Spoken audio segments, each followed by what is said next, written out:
नमस्कार नहीं, welcome you all to world affairs. मैं हूं प्रशांत धवन और इस वीडियो में हम बात करने वाले हैं बाबर्स इन्वेजन ऑफ इंडिया के बारे में। बाबर कैसे भारत में आया, किस तरीके से पहली पानीपत की जंग इसने लड़ी, कैसे ये जंग ये जीता, बाद में कैसे विस्तार किया और कैसे कुछ ही सालों में बाबर फिर मर गया। जो भी इसने कब्जाया था कभी जेन्युइनली इसको एंजॉय कर नहीं पाया, मगर बाबर ने मुगल साम्राज्य की नींव रख दी थी। ना फर्स्ट ऑफ ऑल यहाँ पे आपको समझना होगा बेसिक्स के बारे में कि बाबर आया कहां से था। क्या बाबर अफगानिस्तान से आया था, ईरान से आया था? तो इसका आंसर है नहीं। बाबर एक्चुअली आया था मॉडर्न डे उज्बेकिस्तान से। आपको पता होगा सेंट्रल एशियाई देश है उज्बेकिस्तान। आज के समय हम लोग इनको लोन देते हैं बहुत सारे, हम इनकी हेल्प करते हैं। इंडिया के काफी अच्छे रिलेशन है उज्बेकिस्तान के साथ, मगर आज से कई सदियों पहले एक वॉरलॉर्ड यहाँ से उठा बाबर के नाम से और उसने एक एक करके बहुत सी आसपास की जो जमीनें हैं कैप्चर करी। मॉडर्न डे पाकिस्तान का बहुत सारा एरिया कैप्चर किया और फिर ये पहुंचा इंडिया में।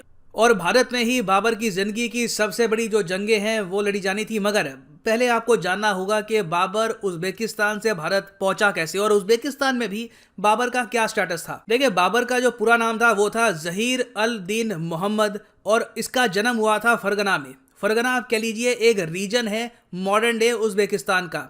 बाबर के एंसेस्टर्स को आप अगर देखें तो आप कह सकते हैं बाबर एक तरीके से रॉयल फैमिली से था।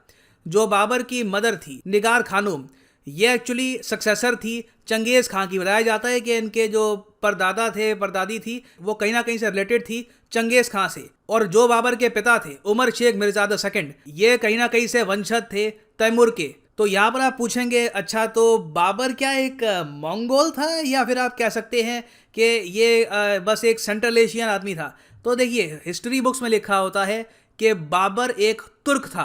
अब यहाँ पे आप पूछेंगे तुर्क क्यों था, तुर्क क्यों कहते हैं? देखिए, बाबर को तुर्किक इसलिए कहा जाता है क्योंकि जो तुर्क लोग हैं ये सिर्फ आपको टर्की में नहीं मिलेंगे। हालांकि कंट्री का नाम टर्की है तो लगता है कि सारे टर्क्स यहीं पर रहते होंगे, मगर जो टर्क्स हैं ये आपको मिलेंगे एजरबाईजान में। उसके अलावा तुर्कमेनिस्तान, नाम से पता लग रहा है टर्किश लोगों की जमीन है ये। उसके अलावा उज्बेकिस्तान, किर्गिस्तान, इवन कजाकिस्तान, ये जो सारे देश हैं यहाँ पे आपको मिलेंगे तुर्किक लोग। तुर्क अपने आप में एक एथनिसिटी है, जिस तरीके से बंगाली एक एथनिसिटी है। बंगाली आपको मिलेंगे वेस्ट बंगाल में, बांग्लादेश में, इवन ओडिशा के नॉर्दर्न पार्ट्स में भी आपको मिलेंगे, बिहार में भी मिलेंगे।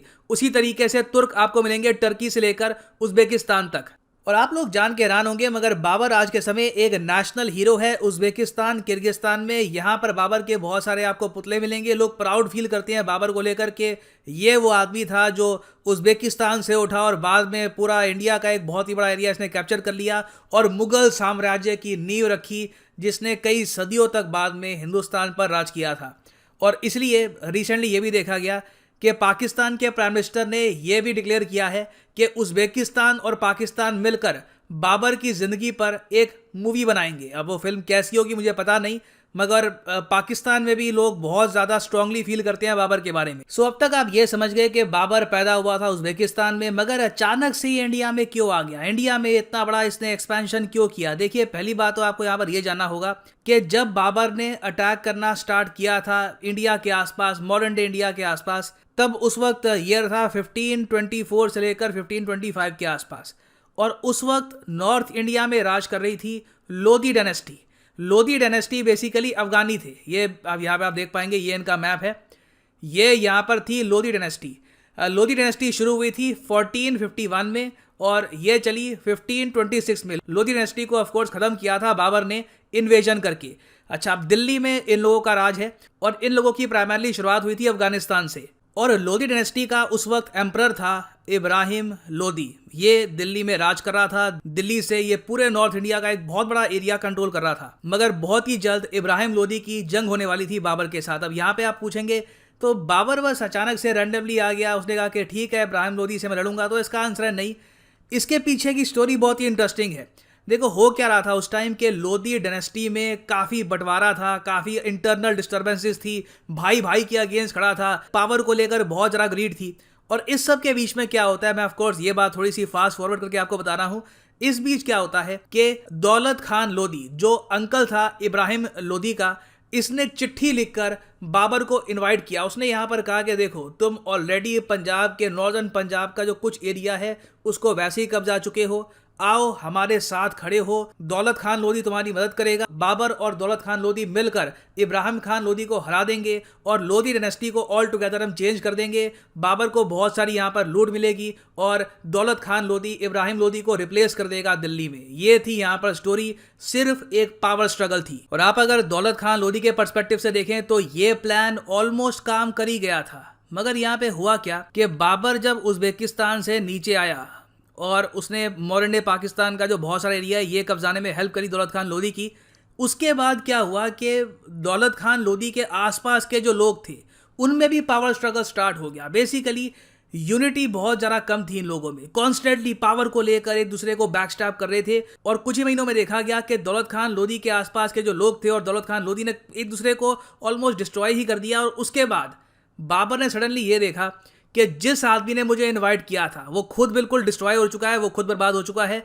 अब मेरे सामने ऑप्शन है, मेरे सामने एक चांस है कि अब मैं खुद दिल्ली पे अटैक कर सकता हूं और खुद अपना साम्राज्य यहां पर स्थापित कर सकता हूं। बाबर के पास ये गोल्डन अपॉर्चुनिटी थी, मगर उसको ये पता था कि इब्राहिम लोदी की आर्मी बहुत ज़्यादा बड़ी है। बाबर की मैक्सिमम जो आर्मी थी घुड़सवारों की थी, वहाँ पे 12 से लेकर 15,000 के आसपास घुड़सवार थे। जो आसपास का एरिया उसने कब्जाया था अफगानिस्तान का, पाकिस्तान का नॉर्दर्न एरिया, वहाँ से वो कुछ लोगों को ले सकता था। मगर तब भी इब्राहिम खान बहुत स्ट्रांग था। बाबर को कुछ एक्स्ट्रा चाहिए था, बाबर को एक एक्स्ट्रा पावर चाहिए थी जिससे ऑल टुगेदर वो इब्राहिम लोदी को जेन्युइन तरीके से डैमेज कर पाए। और ये जो एक्स्ट्रा पावर बाबर को चाहिए थी वो थी आर्टिलरी।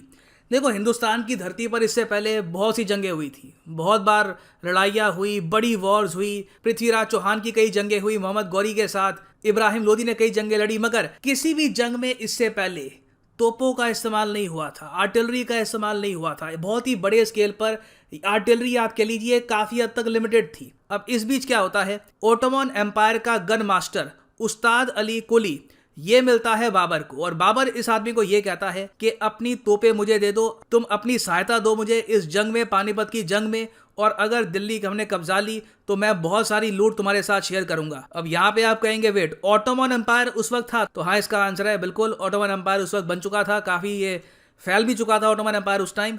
और सिंस बाबर भी एक टर्क था और ऑटोमन एम्पायर को भी टर्किश लोग ही चला रहे थे प्राइमरली, तो उस्ताद अली कुली के कुछ रिलेशन भी थे बाबर के साथ। तो उस्ताद यहाँ पर मान गया और सडनली बाबर के पास आ गई तोपें। और तब बाबर को लगा कि ओके, मेरे पास एक बार को लोग कम हो मगर जो टेक्नोलॉजिकल मेरे पास एडवांटेज है इससे मैं इब्राहिम लोदी को हरा सकता हूँ।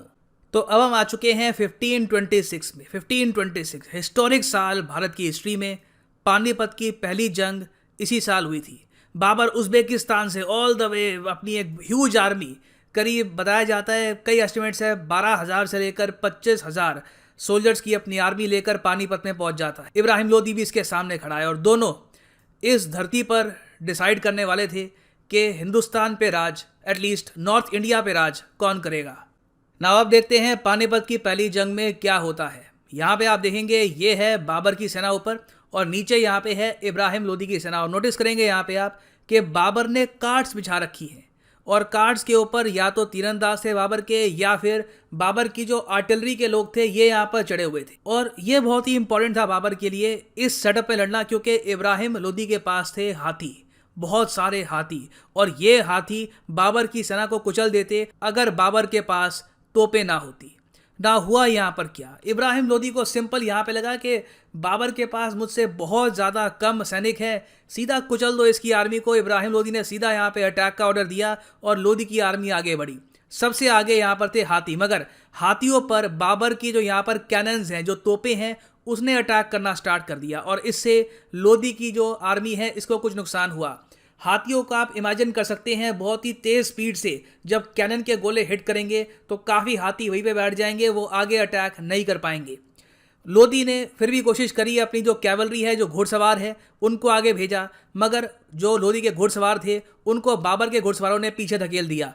इस तरीके से यहाँ पे आप देख पाओगे लोदी को एक्चुअली कुछ समझ नहीं आया कि इस टैक्टिक के अगेंस्ट मैं करूं क्या, क्योंकि उसने भी अपनी ज़िंदगी में इस टाइप की जंग कभी लड़ी नहीं थी जहां पर रास्ते में बहुत सारी ये गाड़ियां बिछी हुई हैं, ये कार्ड्स बिछी हुई हैं और पीछे से जो तोप है ये लगातार गोले बरसा रहे हैं। और बीच में देखिए एक बहुत ज़्यादा अजीब चीज़ ये हुई कि जब बाबर ने लगातार फायरिंग करी अपनी तोपों से तो इब्राहिम लोदी के कई जो हाथी थे ये डर के मारे जब वापस भागे, इन्होंने अपनी ही बहुत सारी आर्मी के लोगों को कुचल दिया। यहाँ पे आप देखेंगे ये हिस्टोरिकल फैक्ट है कि इब्राहिम लोदी के जो हाथी थे जब डर के मारे, क्योंकि इतनी वहाँ से फायरिंग हो रही थी बाबर की साइड से कि हाथी जब पीछे मुड़े तो हाथियों ने ही बहुत सारे सोल्जर्स को मार डाला। तो यहाँ तक आप कह सकते हैं इब्राहिम लोदी अपना सारा एडवांटेज हार चुका था।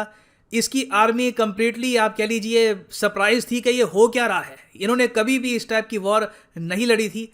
और फिर इब्राहिम लोदी खुद आगे सामने आया, इसने कोशिश करी कि बाबर से ये खुद लड़े, मगर ये ज़रा उस वक्त कुछ कर नहीं पाया था। इसके बहुत सारे लॉसेस हो चुके थे, लगातार आर्टिलरी से फायरिंग हो रही थी, तीरंदाज लगातार अटैक कर रहे थे और इब्राहिम लोदी की यहाँ पर हार हो जाती है। बाबर पहली पानीपत की जंग जीत जाता है और ये जंग जीतने की खुशी में बाबर ने फिर बाद में 1527 में पानीपत में ही एक मस्जिद बनवाई। इस मस्जिद का नाम है काबुली बाग मस्जिद।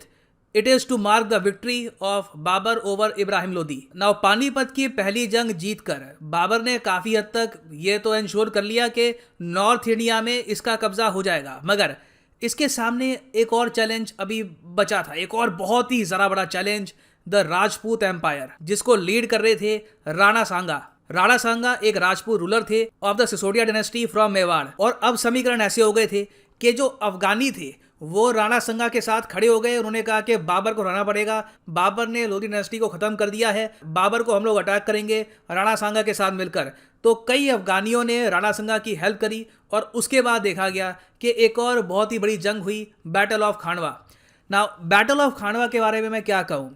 अब जो मैंने आपको बैटल अभी दिखाई है ना, बैटल ऑफ पानीपत, इमेजिन करो सेम बैटल, बस दुगने स्केल पर। हिस्टोरियंस यही कहते हैं कि battle of Khanwa almost battle of Panipat का एक रिपीट ही था, बस एक बहुत ज़्यादा बड़े मैग्नीट्यूड पे। और 1527 में बैटल ऑफ खानवा में राणा सांगा को हराकर बाबर ने अपनी जो ओवरऑल रीच है ये इंडिया में और ज़्यादा डीप कर ली थी। और यहाँ पर मैं ये ऐड कर दूं कि ऐसा नहीं है कि बैटल ऑफ खानवा हारने के बाद राणा सांगा यहीं पर वीरगति को प्राप्त हो गए। ये एक्चुअली पीछे हट चुके थे और इनकी जो फोर्सेस थी ये चित्तौड़ तक सीमित थी और ये फिर से बाबर को अटैक करना चाहते थे। राणा सांगा जानते थे कि बाबर को हराया जा सकता है और ये फिर से अटैक कर देते बाबर को, मगर अनफॉर्चुनेट देखिए बात यहाँ पर ये हो जाती है कि 1528 में इन्हीं के जो शेफ्स हैं, इन्हीं के एम्पायर के शेफ्स इनको जहर दे के मार देते हैं। इंटरनल पावर स्ट्रगल यहाँ पर भी स्टार्ट हो जाती है। कुछ हिस्टोरियंस ये भी कहते हैं कि इनके एम्पायर के लोगों को डर ये था कि लगातार वॉर कर करके एम्पायर को काफ़ी लॉस पहुँचा देंगे। मगर मैं आपको ये बता दूँ कि राणा सांगा अगर वेट करके बाबर को बाद में अटैक करते तो हो सकता है कि वापस ये दिल्ली कब्जा भी सकते थे। क्योंकि हुआ यहाँ पर क्या कि बाबर की मौत 1530 में खुद ही हो गई। बाबर बीमार होकर मर गया था इंडिया में और बाबर के बाद जो इसका बेटा था हुमायूं, इसने मुगल साम्राज्य को संभाला। और बाबर के मरने तक आप अगर देखो ये बन चुका था भारत का नक्शा बाबर की मौत तक। यहाँ पे आप देखोगे ये जो रीजन है ये सफाविद संभाल रहे थे ईरान के। ये जो एरिया था यहाँ पर पूरे नॉर्दर्न इंडिया का ये मुगल एम्पायर संभाल रहा था और बहुत ही जल्द in the future Mughal empire का और विस्तार ही होना था। कई इनके एम्परर्स आए और धीरे धीरे मुगल एम्पायर फैलता गया, मगर इस सब की शुरुआत हुई थी बाबर से। और सबसे ज़्यादा अजीब बात यह है बाबर की लाइफ की कि जो एरिया इसने कब्जाया, जो एम्पायर की स्थापना इसने करी, कभी इस एम्पायर को अपनी ट्रू ग्लोरी में ये देख नहीं पाया। 1526 में बैटल ऑफ पानीपत लड़ी और 4 साल के अंदर अंदर भारत में ही मर गया। तो ये थी video Babar's invasion of India की। अगर कोई हिस्ट्री का एक सर्टेन टॉपिक है जिस पे आप चाहते हैं कि मैं वीडियो बनाऊं तो उसके बारे में लिखिएगा in the comment section below. अगर कोई और लिखता है उसके बारे में तो आप उसकी कमेंट को लाइक भी दे सकते हैं ताकि मुझे पता लग सके कि बेसिकली आप किस टॉपिक पर लेक्चर चाहते हैं। It can be about any topic in the world, it can be about Mughal empire, it can be about world war 2, world war 1। आप लिखेगा इसके बारे में, आपकी सजेशंस मिलती है and we will make many more history lectures in the future.